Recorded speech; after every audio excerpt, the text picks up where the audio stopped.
Bonjour à toutes et à tous, on continue la série sur la théorie de Galois et aujourd'hui, la session assez difficile de la dernière fois, on va faire des choses quand même un peu plus reposantes. Je vais parler d'extension galoisienne, donc qu'est-ce que c'est, à quoi ça sert, pourquoi on parle de ça, et on va quand même enfin introduire la notion de groupe de Galois qui est vraiment centrale en théorie de Galois, et c'est à peu près que de ça qu'on va parler après. On va énormément parler des groupes de Galois et de quelles informations sur les corps nous donnent les groupes de Galois. Ok. Donc, alors, je vous rappelle un petit peu ce qu'on a fait la dernière fois. On avait regardé les morphismes d'un corps L dans C qui fixe K. Ok. On a vu que ce truc-là contient exactement L sur K morphisme. Ok. C'était le théorème de la dernière fois qui était une conséquence du lemme assez difficile qu'on avait prouvé la dernière fois. Ok. Le théorème est facile une fois qu'on connaît le lemme. Il suffit d'appliquer le lemme avec l'identité, je vous rappelle. Mais le lemme, la preuve était vraiment technique et n'hésitez pas à la refaire de temps en temps, hein, de temps en temps, la refaire une ou deux fois pour être sûr que vous avez bien compris, parce que c'est vraiment, il faut du temps pour vraiment bien la comprendre. Alors, contient, ce truc-là, morphisme. Okay. C'est le nombre de morphismes contenus dans ça. Okay. Maintenant, le truc, c'est que, en fait, on aimerait bien des morphismes non pas de L dans C, mais de L dans L. Ok. Alors, une petite chose quand même que j'aimerais bien vous raconter rapidement, c'est que si je prends phi, un morphisme de L dans L qui fixe K, alors, donc phi morphisme, alors phi est automatiquement un automorphisme. Alors qu'est-ce que ça veut dire un automorphisme? Ça veut dire un morphisme bijectif. Okay. C'est la difficulté. Alors, d'où est-ce que ça sort ça? Et ça, quand même, c'est sous l'hypothèse extension finie. Okay. Mais on va garder cette hypothèse-là. Okay. Bon, ça, je vais appeler ça proposition. Okay. C'est la première chose dont on va parler rapidement aujourd'hui. Donc si je prends une extension finie, ok, et je prends un morphisme de L dans L, ok, donc pas dans C, dans L, qui fixe K, ok, alors c'est automatiquement un automorphisme. Alors pourquoi c'est vrai? Bah phi, c'est une application linéaire. Donc linéaire du K espace vectoriel L. Oui, parce que si vous prenez f de lambda x, où lambda est dans K et x est dans L, bah ça c'est f de lambda fois phi de x, ok, et ça c'est lambda fois phi de x, car phi fixe K, ok, et l'addition c'est clair. C'est juste le fait que c'est un morphisme de corps, ok. Donc en fait, le truc c'est que ça c'est un espace de dimension finie. Donc pour qu'une application linéaire soit bijective, bah, il suffit qu'elle soit par exemple injective. Ok. Donc, comme l'extension est finie, autrement dit, le K espace vectoriel L est de dimension finie, il suffit de montrer que phi est injective. Ok. Bon, là ce que j'utilise c'est juste le fait qu'en dimension finie, une application linéaire est bijective, enfin une application linéaire de L dans L, donc d'un espace dans lui-même, est bijective si et seulement si elle est injective par exemple.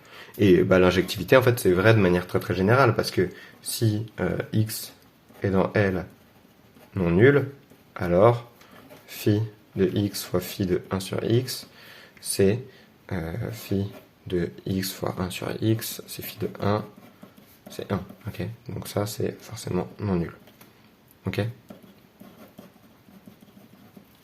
voilà, l'injectivité, c'est tout le temps clair, en fait, c'est tout le temps vrai, l'injectivité.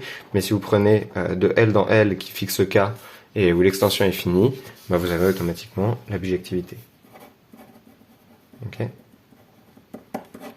Donc en fait, ce qui nous intéresse, si on regarde les morphismes de L dans L qui fixe K, c'est automatiquement des automorphismes. Okay. Donc ce qui va nous intéresser à partir de maintenant, ça va être les automorphismes de L dans L. Ok. Bon, je reprends un petit peu mes morphismes de L dans C, de manière générale. Et la question c'est, à quelles conditions ces morphismes-là vont être des morphismes de L dans L. C'est ça qui nous intéresse. À quelles conditions un morphisme de L dans C est un morphisme de L dans L? Et la bonne condition, c'est la notion d'extension galoisienne. Et je vais vous donner la définition ici. Donc on dit que L sur K, bon, L sur K est fini, hein, toujours, ok. On dit que L sur K est galoisienne, si et seulement si. Alors, juste, je vais travailler uniquement avec des extensions finies à partir de maintenant, hein. Donc si je le dis pas, oubliez pas, c'est fini. Okay. Si vous voyez un truc bizarre, c'est peut-être que vous avez oublié que l'extension est finie. Ok. L'extension L sur K est galoisienne si et seulement si, pour tout élément dans L, les conjugués, donc les K conjugués, je vais préciser ce que ça veut dire après, de X sont dans L. Ok, qu'est-ce que c'est les K conjugués de X? C'est quelque chose dont on a déjà un petit peu parlé. Si je prends X dans L, les K conjugués de X sont les racines du polynôme minimal de X sur K. Okay. En gros, c'est les nombres qui, du point de vue de K, sont à peu près les mêmes que X. Okay. C'est les nombres qui vérifient les mêmes relations que X à coefficient dans K, si vous voulez. Okay. Donc, vous savez, les racines du polynôme minimal de X sur K. Et il y en a exactement degré du polynôme minimal de X sur K, parce qu'on a déjà vu pas mal de fois maintenant que ce polynôme-là est bien à racine simple. Okay. L'argument, c'est parce qu'il est premier à sa dérivée, puisqu'il est irréductible. Ok. Donc c'est ça, une extension galoisienne. Alors, peut-être rapidement voir pourquoi c'est la bonne notion. Donc là, pour le coup, on va voir ça sous la forme d'une proposition. Donc, proposition. Si je prends phi, un morphisme qui fixe K et qui va de L dans C, si l'extension est galoisienne,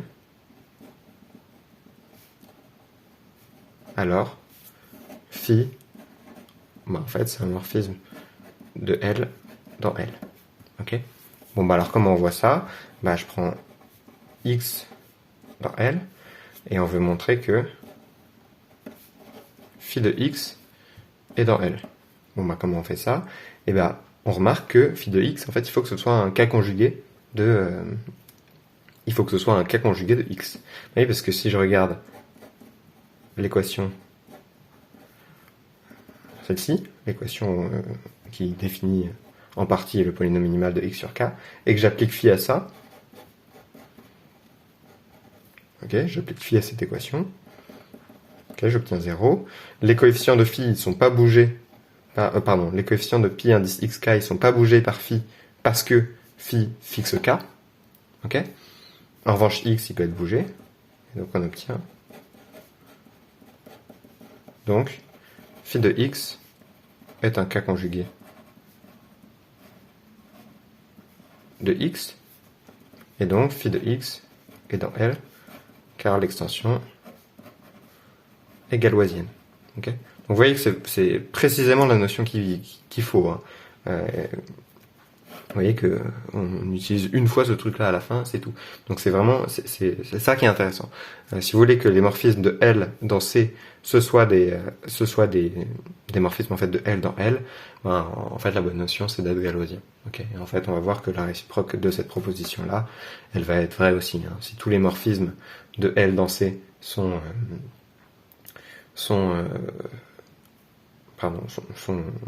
en fait à valeur dans L, alors l'extension est galoisienne. Ok. Donc la réciproque. Alors si tout phi de L dans C, si tout phi, on va dire de L dans C qui fixe K est à valeur dans L, alors l'extension est galoisienne. Ok. Bon, alors comment on va faire ça? Bah, on suppose L sur K pas galoisienne, et on va construire un morphisme qui n'est pas à valeur dans L. Ok. Donc, on dispose de X dans L, et Y dans C mais pas dans L, tel que Y est un cas conjugué de X. Ok, ça c'est juste la définition de pas être galoisien. Hein. Galoisien, c'est pour tout élément dans L, ces cas conjugués sont dedans, et donc pas galoisien, c'est il existe un élément dans L dont un cas conjugué n'est pas dans L. Ok. Bon bah alors, on dispose d'un morphisme phi qui va de K crochet X dans K crochet Y et qui envoie P de X sur P de Y. Ok, ça c'est un calcul qu'on a un peu fait 15 fois en fait. Vous voyez que la seule contrainte pour construire un morphisme de K crochet X dans K crochet Y qui envoie X sur Y, bah, c'est que Y doit être une racine du polynôme minimal de X sur K. Ok. Et ça c'est vrai, on a choisi précisément Y qui soit un cas conjugué de X. Okay. Donc je rappelle l'argument, c'est que si P de X égale Q de X, alors pi x k divise P moins Q. Okay. Je suis en train de vérifier qu'en fait l'application est bien définie, hein, donc ça ne dépend pas du polynôme P qu'on choisit. Donc P de Y égale Q de Y aussi. Okay. Et ça c'est parce que Y est bien racine de ce truc-là. Okay. Donc on a un morphisme phi de K crochet X dans K crochet Y qui fixe K, hein, ça c'est clair. Ok, et ensuite bah, c'est le lemme de prolongement des morphismes qui va nous permettre de le prolonger à tout L. Donc on dispose, et là c'est le lemme de prolongement des morphismes, de phi bar qui va de L dans C, ok, qui prolonge phi. Ok. Bon bah vous voyez que phi bar de X c'est Y et ça c'est pas dans L. Ok. Et donc vous voyez que on a construit un morphisme de L dans C qui fixe K mais qui n'est pas à valeur dans L. Okay. Donc vous voyez que si cette chose-là n'est pas galoisienne, alors on construit un morphisme qui ne convient pas. Donc si vous voulez par contraposition, on a montré que si tout morphisme de L dans C fixant K était à valeur dans L, alors l'extension était galoisienne. Okay. Donc finalement, ce qu'on a montré, c'est que L sur K est galoisienne si et seulement si l'ensemble des morphismes de L dans C qui fixe K, c'est exactement la même chose que l'ensemble des morphismes de L dans L qui fixe K. Voilà, et c'est cette caractérisation-là qu'on va utiliser par la suite. Ok, peut-être un petit critère en plus d'extension galoisienne. On va voir qu'en fait, si L sur K est de la forme L égale K crochet x1, xn, où les xi sont racines de P, un polynôme à coefficient dans K crochet x, alors elle est galoisienne. Ok. Donc c'est-à-dire si je prends P, un polynôme dont les racines sont les xi, et qu'il est à coefficient dans K crochet x, okay, c'est important ça. Une manière de dire, c'est si je prends un polynôme comme ça dont les racines sont les xi et qui est à coefficient dans K, okay, alors l'extension engendrée par ces racines est galoisienne. Et ça, en fait, avec le critère qui est au-dessus, c'est assez facile. Parce que vous voyez qu'avec le critère qui est au-dessus, il suffit de montrer que les morphismes de L dans C, en fait, ils sont en valeur dans L. Ok, bon faisons ça. Donc soit phi un morphisme